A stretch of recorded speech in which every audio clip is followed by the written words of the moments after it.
everybody, and welcome to Storytime with Miss Morgan here at the Tennessee State Museum. I'm so glad to see you this morning.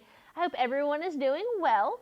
So before we get started to read our book, let's check out our schedule. We need to go sing our welcome song. Let's go. Are you guys ready to sing our good morning song? So before we get started, let's practice and warm up those talking hands. So remember, our signs are happy and good morning. So let's practice one more time. So happy, take your hands like you're fanning yourself, say happy. And good morning, take the fingers to your chin and say good morning. Great job, you guys are doing such a wonderful job.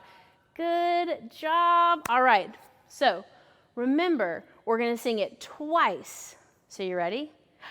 Good morning to you, and how do you do? I'm happy to see you. Good morning to you. Oh, great job. Ready again? Say, good morning to you, and how do you do? I'm happy to see you. Good morning to you. Oh, great job. Good, good, good, good. Are you guys ready? It's now time for story time. Let's go. Great job, you guys. You guys just have the most beautiful singing voices. So let's take it off our list. It's now time for story time. So, did you guys know that November is Native American History Month? And so I thought today we would read The Legend of the Indian Paintbrush. It was one of my favorite books when I was little, and it's also a Dolly Parton Imagination Library book. We just love Miss Dolly, don't we? So let's get started. Many years ago, when the people traveled the plains and lived in a circle of teepees, there was a boy who was smaller than the rest of the children in the tribe. No matter how hard he tried, he couldn't keep up with the other boys, who were always riding, running, shooting their bows, and wrestling to prove their strength. Sometimes his mother and father worried for him. But the boy, who was called Little Gopher, was not without a gift of his own. From an early age, he made toy warriors from scraps of leather and pieces of wood, and he loved to decorate smooth stones with red juices from berries he found in the hills. The wise shaman of the tribe understood that Little Gopher had a gift that was special. Do not struggle, Little Gopher. Your path will not be the same as the others. They will grow to be warriors. Your place among the people will be remembered for a different reason. Do you guys see the toys he's made? He's made these toy warriors, and there's a horse and these really cool stones. And in a few years, when Little Gopher was older, he went out into the hills alone to think about becoming a man, for this was the custom of his tribe. And it was there that a dream vision came to him. The sky filled with clouds, and out of them came a young Indian maiden and an old grandfather. She carried a rolled up animal skin, and he carried a brush made of fine animal hairs and pots of paint. The grandfather spoke. My son, these are the tools by which you shall become great among your people. You will paint pictures of the deeds of the warriors and the visions of the shaman, and the people shall see them and remember them forever. The maiden unrolled a pure white buckskin and placed it on the ground. Find a buckskin as white as this, she told him, and keep it, and one day you will paint a picture that is as pure as the colors in the evening sky. And as she finished speaking, the clouds cleared and a sunset of great beauty filled the sky. Little Gopher looked at the white buckskin, and on it he saw colors as bright and beautiful as those made by the setting sun.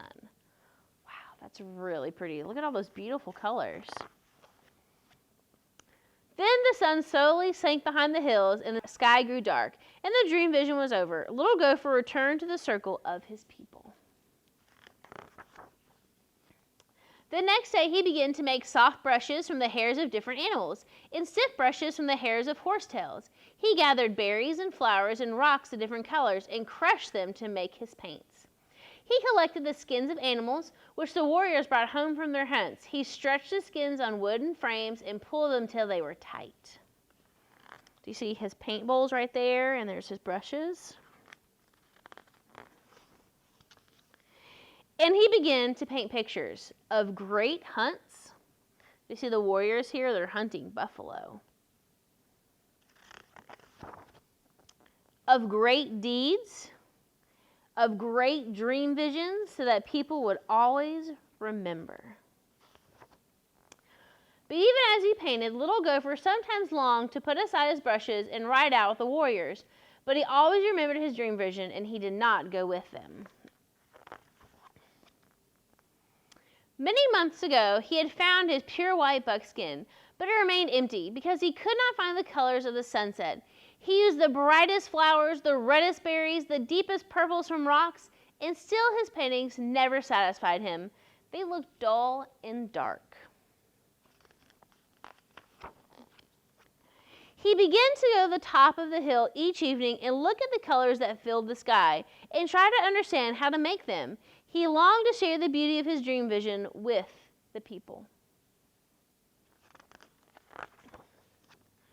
But he never gave up trying, and every morning he awoke, he took out his brushes and his pots of paint and created the stories of the people with the tools he had. One night, as he lay awake, he heard a voice calling to him, "Because you have been faithful to the people and true to your gift, you shall find the colors you are seeking. Tomorrow take the white buckskin and go to the place where you watch the sun in the evening. There on the ground you will find what you need."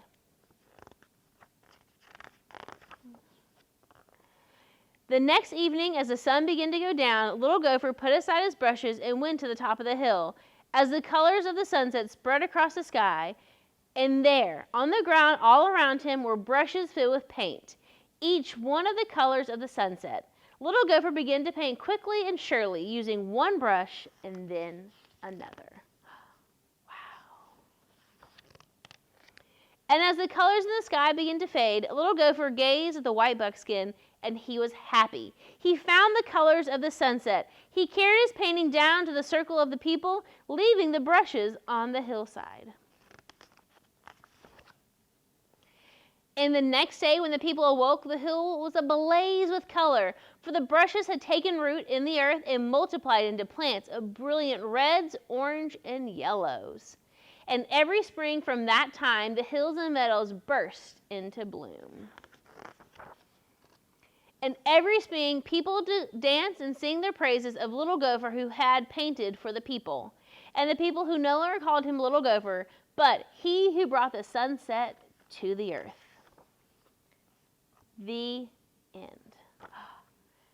This is such a great book. I love Little Gopher and how, even though he gets frustrated because his painting isn't turning out the way he liked it, he continues to keep trying, and you know what? It eventually does become the thing he loves the most and does so well on. So we thought today we might have a little fun with some art. But before we do that, let's check our schedule. We've done our story time. It's now time for our activity. All right, so remember in our Legends of the Indian Paintbrush story how Little Gopher here made his own paintbrushes and paint? So we're going to make our own paintbrushes. So you're just going to need some things from around your house. So I had some clothesline pins.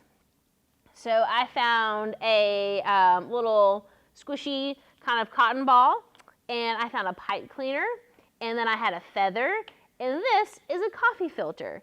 But you could use things like a leaf, or maybe you have some bubble wrap at your house, or some yarn, a sponge even. Have fun with it and make your own paintbrushes, and then you can paint a picture like I did. So you can kind of see how all the different textures here. So we have, that's the little sponge, and these are the pipe cleaner, and the feather was the blue, and this is kind of the red there. So have fun and be creative, and if you paint a really cool picture, post it to our story time so that we can see it as well. So let's see what's next. It's time for our artifact. So November is Native American History Month, and so I thought it'd be really cool to find an artifact that is from our Native American collection here at the Tennessee State Museum. And so I was really excited. Our curator, Miss Debbie Shaw, she found the coolest thing, you guys. If you look right here, you will see a pot. Looks kind of like the pots that Gopher uses. Let's look here. Yeah, see how it looks kind of like this little pot right there.